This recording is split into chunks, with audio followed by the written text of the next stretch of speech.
Tuhan tidak tinggal diam. Ini yang harus kita imani.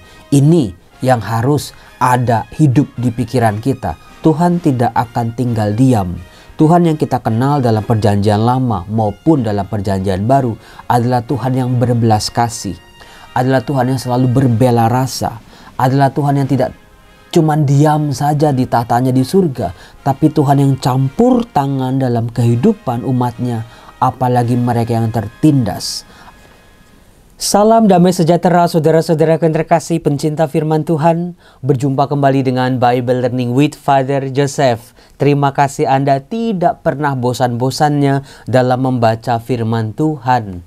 Karena memang Romo, benar yang Romo bilang, hidup sekarang ini banyak tekanan, maka kita harus punya kekuatan. Kekuatan kita apalagi? Fisik kita kalah sama orang ketika bersaing. Kemudian juga senjata kita nggak punya seperti orang-orang lain. Duit kita juga pas-pasan Romo. Senjata kita yang membedakan kita dari orang lain adalah iman kita pada Tuhan. Iman yang pada akhirnya bisa diandalkan. Saudara-saudara, ketika Anda mendengar video ini, saya lagi terbang, mungkin baru nyampe ke Yunani. Maka saya bikin videonya sebelum saya berangkat. Saya mau terima kasih dulu kepada para pelanggan yang baru. Ada Ibu Lani T. Ini T. Mama saya C-nya juga T. Kemudian juga ada Luciana Handayani. Ada Ibu Elizabeth Elis. Ada Elisa Santi. Ada Britania Bakery. Waduh, boleh nih. Saya tuh suka roti. Kapan-kapan saya datengin, saya cobain roti-rotinya. Ada Lee Marcelina, ada Lina, ada Alita Dwi, ada Kelly Kenneth. Saudara-saudara, tadi malam ketika saya habis kasih perminyakan, itu jam 9.30, saya naik Gojek pulang ke rumah. Lalu bapaknya tanya sama saya, "Pak, dari mana? Dari jalan-jalan ya?" Saya bilang, "Enggak, saya dari rumah sakit." Bapak Gojeknya nanya, "Siapa yang sakit?" Saya bilang, "Ada seorang teman." "Sakit apa, Pak?" Dia tanya kayak gitu. Saya bilang, "Sakit kanker." Begitu dengar kanker, si Bapak Gojek ini langsung berubah. Dia bilang, "Iya nih, ibu saya juga kena kanker tiroid. Habis dioperasi di Rumah Sakit Persahabatan pakai BPJS, kemudian sekarang harus disinar atau diradiasi di Rumah Sakit Gatot Subroto atau Rumah Sakit Darmais." Lalu dia tanya-tanya kepada saya, "Itu disinar itu bedanya apa, Pak, dari di kemo? Mana yang lebih sakit? Mana yang lebih bisa menyembuhkan?" Saya pikirkan ibunya usianya udah 70-80. Saya tanya, "Pak, umur ibunya berapa?" Tebak berapa coba? Ibunya baru umur 56 tahun. Lah saya kaget, "Pak, berarti Bapak umur berapa?" Ini abang Gojeknya masih muda ternyata, umur 33 dia bilang. Ini ibunya, bapaknya aja masih ada, masih kerja. Ibunya setelah dioperasi itu susah makan karena kan di leher ya, kena pita suara, susah ngomong, harus makan obat seumur hidupnya katanya. Kemudian juga badannya makin kurus, kemudian ya katanya sakit banget nanti dan lain sebagainya. Lalu dia tanya sana sini, dia sharing sepanjang perjalanan naik Gojek malam-malam. Akhirnya Romo Yosef berpikir, apa yang harus saya lakukan nih? Apa yang harus saya lakukan? Tuhan tolong supaya saya nggak salah. Saya bilang, "Pak," ketika berhenti sampai rumah saya yang itu, "Pak, Bapak stop di sini, catat nomor telepon saya." Saya bilang gitu, "Saya akan kirimin madu, nanti ibu Bapak kasih madu. Jangan madu yang palsu, banyak gulanya, itu malah bahaya. Madu yang asli, pakai air anget, jangan air panas, lalu nanti diminumin pelan-pelan." Saya bilang gitu, "Lalu kasih susu juga, Pak." Dia bilang, "Waduh, susu gimana ya?" Ya udah, saya langsung bilang, "Kasih nomor telepon, Bapak catat nomor telepon saya, hubungin saya habis ini. Nanti saya kirimin susu sama madu dan juga ada sedikit berkat buat Bapak." Saya bilang gitu. Saya tunggu-tunggu, tadi malam kok nggak muncul-muncul nih orang ini. Sampai saya tidur, tadi pagi dia baru WhatsApp saya, "Ini Bapak Yosef ya?" Saya langsung minta, alamat, ternyata nggak jauh tinggalnya di Jakarta Timur. Kemudian juga saya minta nomor rekeningnya, saya bilang saya ada rezeki. Nah, rezekinya dari mana? Dari Anda itu.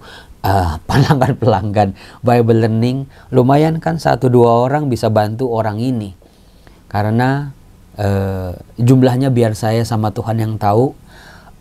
Berobat cancer itu memang pakai BPJS, tapi obat-obatan kadang-kadang nggak di cover sama BPJS. Belum bolak-balik, belum susunya, belum segala tetek bengeknya. Biarlah Bapak ini dapat berkat dari Anda. Saya cuma jembatan, saya cuma penyalur berkat. Memang ketika beban hidup terasa berat, seperti dalam kitab Keluaran bab 2, saudara-saudara, ketika melihat umat Allah ditindas di Mesir dengan sedemikian rupa, bayangin anak-anak sulung, anak laki-laki dibun-bun sama Firaun. Mereka harus bisa bertahan karena jumlah orang Israel di Mesir jauh lebih banyak daripada orang Mesir sendiri. Itulah yang meresahkan orang-orang Mesir. Makin diperbudak, makin ditindas, makin bertambah banyaknya orang-orang Israel ini. Nah, ketika melihat bangsanya ditindas, bangsanya dalam penderitaan, Tuhan tidak tinggal diam. Ini yang harus kita imani. Ini yang harus ada hidup di pikiran kita. Tuhan tidak akan tinggal diam. Tuhan yang kita kenal dalam perjanjian lama maupun dalam perjanjian baru adalah Tuhan yang berbelas kasih. Adalah Tuhan yang selalu berbela rasa.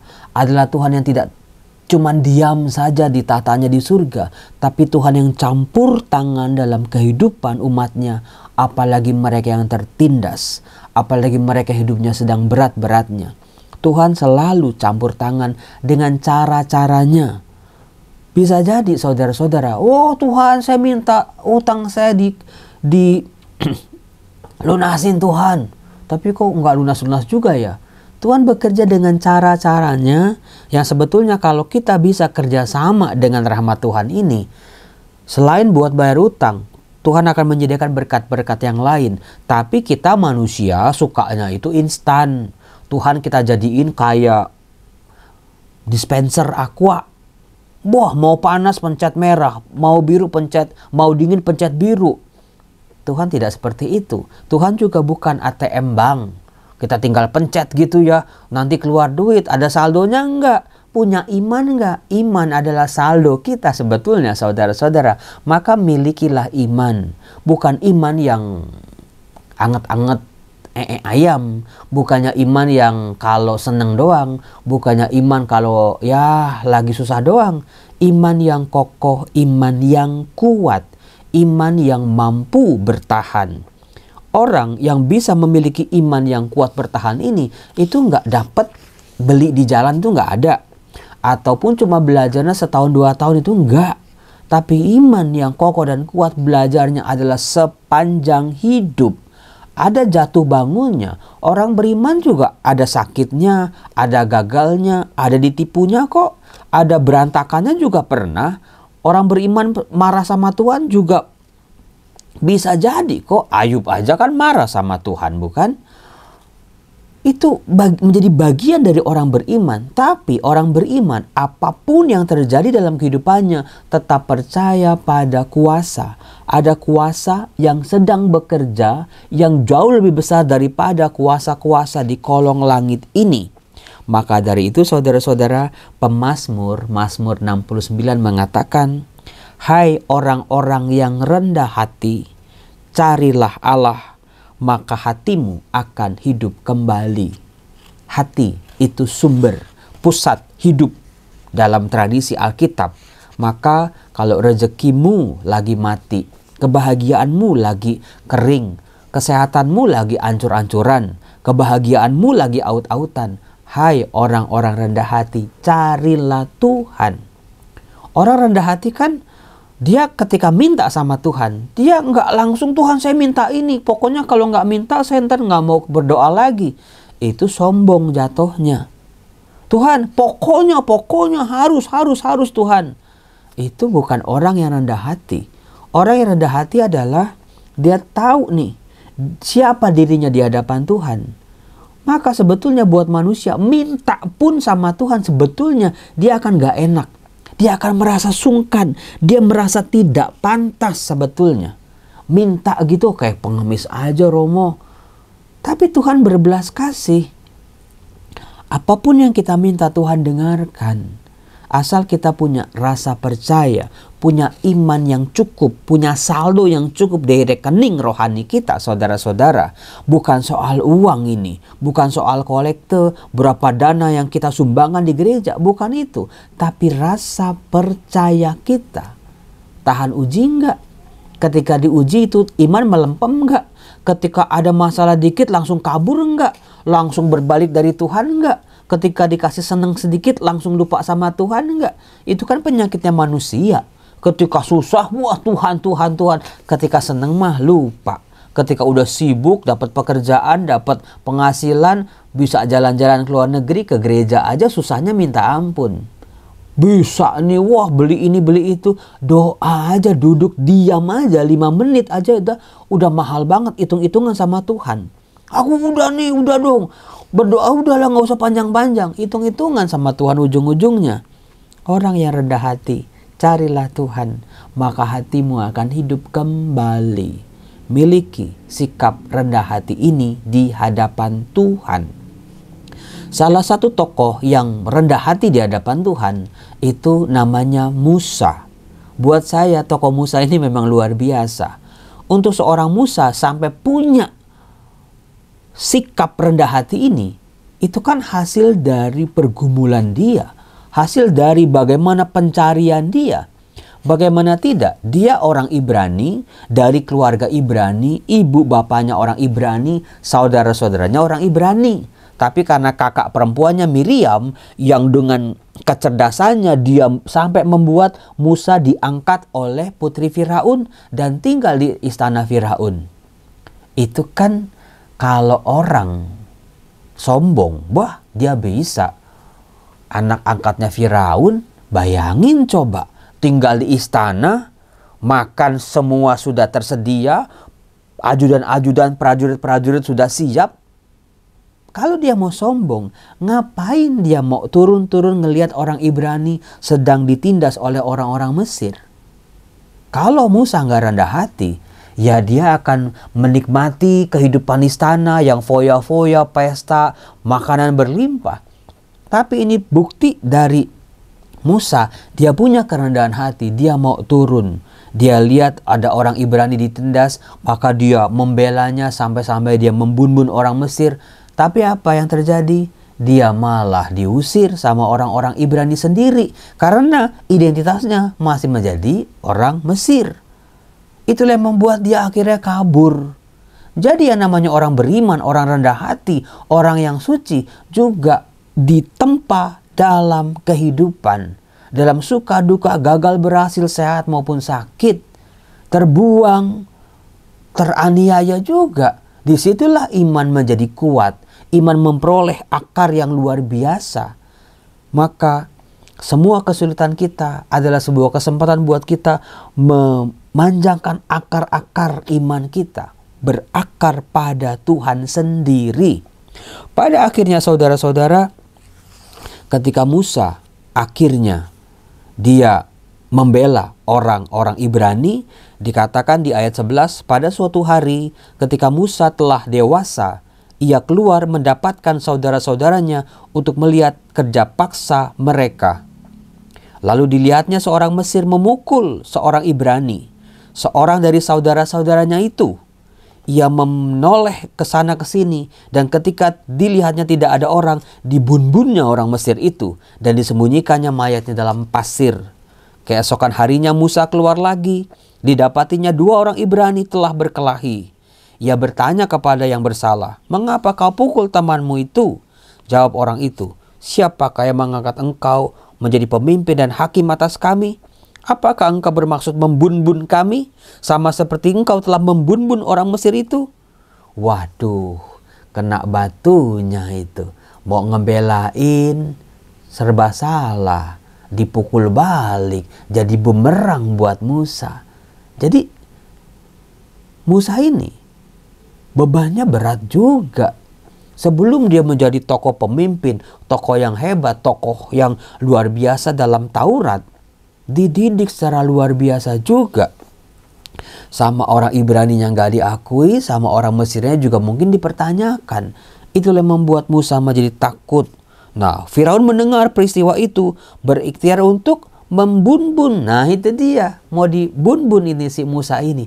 Jadi kejepit, padahal mau belain orang, padahal mau menyelamatkan orang, tapi kok nyawanya sendiri yang akhirnya terancam. Maka Musa melarikan diri dari Firaun, tiba di tanah Midian. Saudara-saudaraku yang terkasih, Musa terusir dari istana Firaun. Semua yang pernah dia nikmati di istana itu hilang. Semua statusnya hilang. Semua berkat-berkatnya hilang. Semua yang ada di genggamannya hilang, bukan? Tinggal di Midian sebagai orang asing, sebagai perantauan. Tapi justru disinilah Musa akan berjumpa dengan Allah. Disinilah Musa memperoleh pengalaman rohani yang luar biasa. Di saat apa? Saat jatuh, saat hancur, saat kehilangan semua yang pernah dia miliki. Sekap enggak? Romo, thank you banget. Terima kasih Romo. Baru tahu sekarang. Ternyata Musa memperoleh berkat yang luar biasa, perutusan yang luar biasa, penyertaan yang luar biasa, janji Tuhan yang luar biasa saat dia gagal. Saat nggak ada orang pun yang ngerti dia. Firaun enggak, orang Ibrani kagak. Jadi aku ini yang bela siapa? No one, nobody. Nggak ada. Nggak ada yang sayang sama dia. Tapi itu menjadi pintu masuk buat Musa berjumpa dengan Allah. Masuk ke babak hidupnya yang berikut ini. Dia akan nanti diutus oleh Allah untuk memimpin orang-orang Israel, pembebasan bangsa Israel dari perbudakan Mesir. Nanti kita tahu sendiri dalam video-video berikutnya, pasti saya lebih banyak berbicara soal perjalanan di padang gurun. Musa memimpin orang Israel. Bagaimana Musa ini orangnya lembut hati. Dia nggak enakan juga orangnya. Tapi dia di sisi lain dia penuh belas kasih. Di sisi lain dia itu dituntut untuk tampil sebagai pemimpin. Padahal dia sendiri, dia juga punya pergulatannya. Dia pun punya kekurangannya, dia sadar. Dia kadang-kadang nggak sabar. Dia kadang-kadang gemes. Dia kadang-kadang kesel. Dia juga bingung kok Tuhan diem aja ketika umatnya sedang membutuhkan. Semua itu adalah didikan Allah buat Musa. Saudara-saudara, maka dari itu siap-siaplah ketika Anda sedang banyak pencobaannya, banyak ujiannya. Aku sedang dididik oleh Tuhan. Imanku sedang mengakar ke bawah. Mungkin tunasnya belum kelihatan, batangnya belum kelihatan, tapi yang terpenting adalah berakar secara kuat. Saatnya nanti tiba ketika akar sudah kuat, sudah cukup untuk gali sumber-sumber air, dia akan bertunas, bertumbuh, daunnya, bunganya, dan buahnya. Dan itulah kehidupan orang-orang yang takut akan Tuhan. Maka dari itu saudara-saudara, camkan ini dalam hati kita. Aku harus dengan rendah hati mencari Tuhan. Aku gak mau Tuhan yang aku kenal adalah sebetulnya apa yang menjadi harapanku. Tuhan yang kuasa-kuasa Tuhan, aku yang mengatur, aku yang mengontrol, aku yang menguasai. Jangan, itu bukan orang yang rendah hati. Tapi sikap rendah hati adalah tunduk. Ingat tadi kalimat saya, sebetulnya manusia masih minta sama Tuhan aja sebetulnya gak enak. Gak pantas, gak layak. Karena apa? Udah dikasih banyak hal, masih minta juga. Tuhan, Engkau yang tahu Tuhan. Tunduk, inilah permohonanku Tuhan. Inilah doaku Tuhan. Aku tidak sanggup lagi. Aku mohon bantuan-Mu. Beri aku iman. Tambahkan imanku Tuhan. Supaya apapun tantangan-tantangan nanti Musa di padang gurun, itu kan belum kelihatan. Waktu Musa masih di Mesir, bukan? Tapi iman Musa ternyata dibentuk sama Tuhan. Pada akhirnya berakar kuat luar biasa. Dia bisa memimpin orang-orang Israel keluar dari Mesir. Maka cara mencari Tuhan, cara memahami Tuhan, cara menyelami Tuhan, jangan cuma pakai pikiran manusiawi belaka doang yang serba terbatas ini. Karena Tuhan sungguh luar biasa untuk hidup kita. Doa saya buat Anda, doakan semua berjalan dengan lancar. Rezeki-rezeki Anda, kesehatan Anda, pekerjaan Anda, beban-beban hidup Anda. Tuhan, tambahkan imanku, itu cukup bagiku. Tuhan berkati kita semua dalam nama Bapa dan Putra dan Roh Kudus. Amin. Bye-bye.